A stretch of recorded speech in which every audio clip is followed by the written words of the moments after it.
शिव जी की महिमा।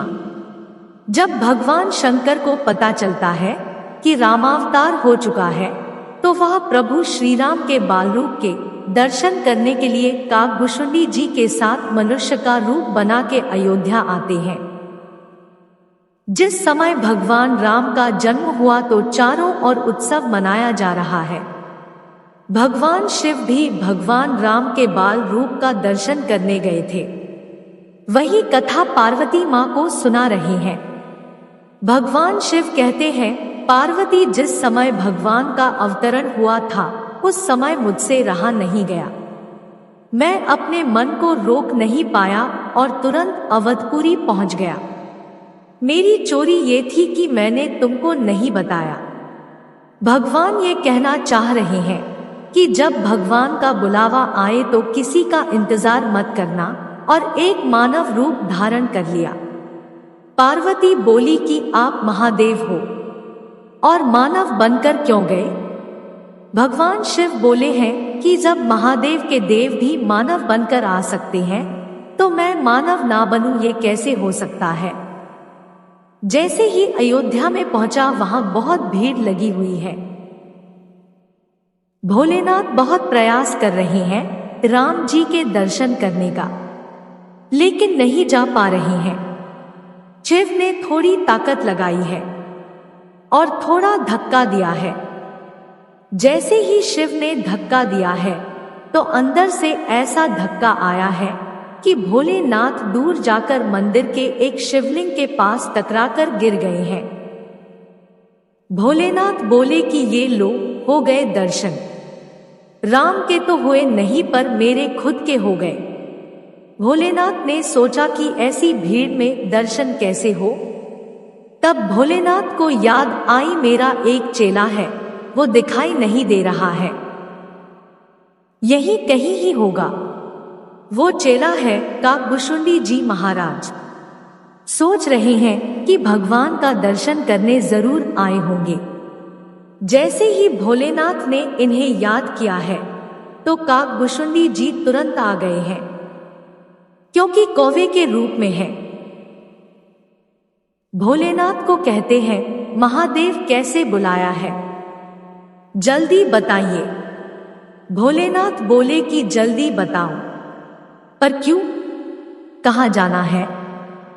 काकभुशुंडी जी बोले कि आपके पीछे उत्सव छोड़कर आया हूं। शिव जी बोले कि तुम कहाँ थे? उसने कहा कि प्रभु मैं तो अंदर ही था। दशरथ जी खूब आनंद लूटा रहे हैं, बड़ा आनंद हो रहा है। भगवान शिव बोले कि बढ़िया है। मानव को तो भीड़ के कारण रोक सकते हैं, पर कौवे को कौन रोकेगा? वाह! चेला आनंद ले रहा है और गुरु यहाँ बैठा है।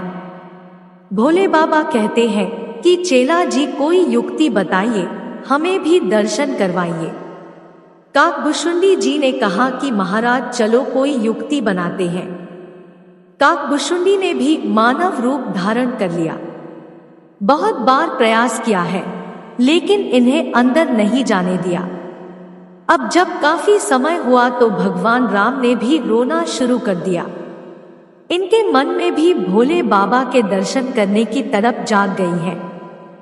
अब राम जी दुख में तड़प कर रो रहे हैं, और जब ये पीड़ा भरी पुकार मैया के कानों में गई है तो कौशल्या जी बिलख पड़ी है कि मेरे लाल को आज क्या हो गया है। इधर भोले बाबा ने भी पूरा नाटक किया है। भोले बाबा एक 80 साल के ज्योतिष बन गए हैं। गोस्वामी जी ने गीतावली में इस भाव को बताया है और स्वयं ज्योतिषी बनकर काकभुशुंडी जी को अपना शिष्य बना लिया है और सरयू जी के किनारे बैठ गए हैं।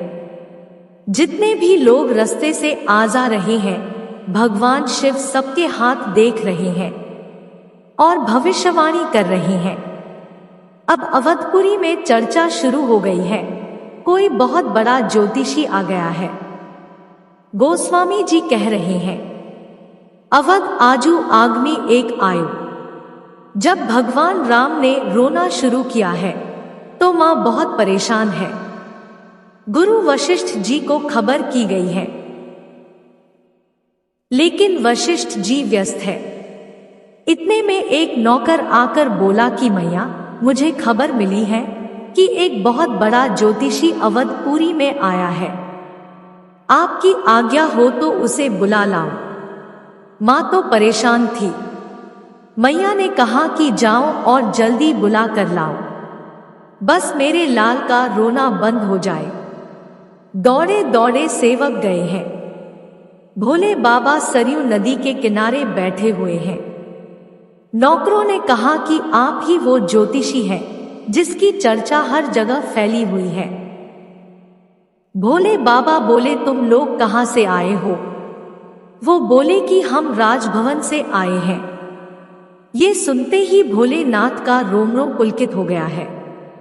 समझ गए हैं कि मेरे राम ने ही इन्हें भिजवाया है। भगवान शिव बोले कि क्या करना है, बोलो। वो सेवक बोले कि महाराज जल्दी चलिए, सुबह से लाला आज बहुत रो रहे हैं। रानी ने आपको बुलाया है। भोलेनाथ जैसे ही चलने लगे तो काकभुशुंडी जी कुर्ता पकड़ लिए और बोले कि महाराज मैं भी तो आपके साथ में हूं, मुझे भी साथ लेके चलो। भोलेनाथ बोले कि तुमने दर्शन तो कर लिए हैं, तुम जाकर क्या करोगे? काकभुशुंडी जी कहते हैं कि मैंने दर्शन तो किया है पर स्पर्श नहीं किया है प्रभु का। यदि आप स्पर्श करवाओगे तो ठीक नहीं है, नहीं तो अभी पोल खोलता हूं आपकी। भोलेनाथ बोले कि ठीक है, आपको भी दर्शन करवा देते हैं, पर आप पोल मत खोलना। जब राजभवन पर पहुंचे हैं तो पहरेदारों ने रोक लिया है। हाँ भैया, कौन हो और कहां जा रहे हो? नौकर बोले कि इन्हें रानी ने बुलाया है, ये ज्योतिषी है, इन्हें अंदर जाने दो। अब भोले बाबा राजभवन में अंदर प्रवेश करने लगे हैं, पर काकभुशुंडी जी को रोक लिया है। पहरेदार बोले ठीक है, ये ज्योतिषी है तो अंदर जा रही हैं, पर ये साथ में कौन है जो अंदर चला जा रहा है? इनके अंदर जाने का क्या काम? दशरथ जी का आदेश है कि किसी अनजान को अंदर नहीं आने देना है। भोले बाबा मुस्कुरा कर अंदर जाने लगे हैं। तभी काकभुशुंडी बोले कि प्रभु साथ लेके जाओ, नहीं तो पोल खोलता हूं अभी। भोले बाबा बोले कि ठीक है, मैं कुछ करता हूं। भोले बाबा कहते हैं कि भैया बात ऐसी है, मैं 80 साल का बूढ़ा हो गया हूं। ज्योतिषी तो करता हूं पर आंखों से कम दिखाई देता है। ये मेरा चिला है, इनके बिना मेरा काम नहीं चलेगा। मैया बोली कि महाराज अब जो आपको अपना झाड़ फूंक करना है कीजिए। भोलेनाथ बोले कि मैया इतनी दूर से कुछ नहीं होगा, ना तो तू मुंह दिखा रही, ना तू स्पर्श करवा रही। बिना मुंह देखे और बिना स्पर्श करे मैं कुछ नहीं कर सकता हूं। मुझे एक एक अंग देखना पड़ेगा कि जड़ कहां लगी है, नाक को लगी है या आंख को लगी है। मैया बोली कि दूर से कुछ नहीं होगा। भोलेनाथ बोले मैया दूर से कुछ भी नहीं होगा। आज मैया ने अपनी साड़ी का पल्लू उठा लिया और जो राम जी अब तक रो रहे थे भगवान शिव को देखकर खिलखिलाकर मुस्कुराने लगे हैं। मैया बोली महाराज आप तो कमाल के ब्राह्मण हो, आपने सिर्फ लाला को देखा ही है और लाला का रोना बंद कर दिया है। भगवान शिव बोले कि मैया अभी तो नजर पड़ी है और रोना बंद हो गया है, अगर तू गोदी में दे दे तो हमेशा के लिए आनंद आ जाए। अब मैया ने तुरंत राम जी को लेकर भोलेनाथ की गोदी में दे दिया है। जैसे ही भगवान शिव की गोदी में आए हैं, मानो साक्षात शिव और राम का मिलन हो गया है। भगवान शिव की नेत्रों से आंसू बहने लगे हैं। अब तक जिस बाल छवि का मन में दर्शन करते थे, आज साक्षात दर्शन हो गए हैं। भोलेनाथ कभी हाथ पकड़ते हैं, कभी गाल छूते हैं और माथा सहलाते हैं। भगवान राम भी टुकुर टुकुर अपनी आंखों से शिव जी को देख रहे हैं। जब थोड़ी देर हो गई तो काकभुशुंडी जी ने पीछे से कुर्ता पकड़ा और कहते हैं कि हमारा हिस्सा भी तो दीजिए। आपने आनंद ले लिया है तो मुझे पर भी कृपा करो। अब भगवान शिव जब प्रभु श्री राम को काकभुशुंडी की गोद में देने लगे तो मैया ने रोक दिया है कि इनकी गोद में लाला को क्यों दे रहे हो। भगवान शिव बोले कि मैया मैं बूढ़ा हो गया हूँ, ये मेरे चेला है, ये हाथ देखेंगे और मैं भविष्य बताऊंगा। काकभुशुंडी जी की गोद में लाला को दे दिया है। अब काकभुशुंडी जी भी भगवान का दर्शन पा रहे हैं और भोलेनाथ ने भगवान का सारा भविष्य बताया है। सब बता दिया है कि आपके लाला कोई साधारण लाला नहीं होंगे, आपका लाला का जग में बहुत नाम होगा।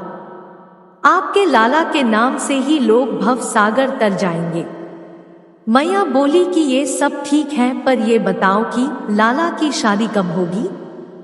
भोलेनाथ बोले कि इतना बता सकते हैं, आगे चलकर आप थोड़ा ध्यान रखना।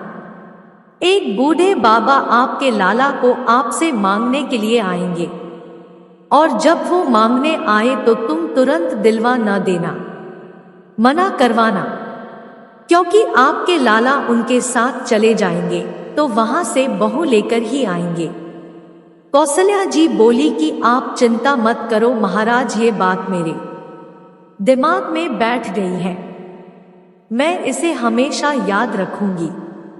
इस प्रकार भोले बाबा ने सब बताया है।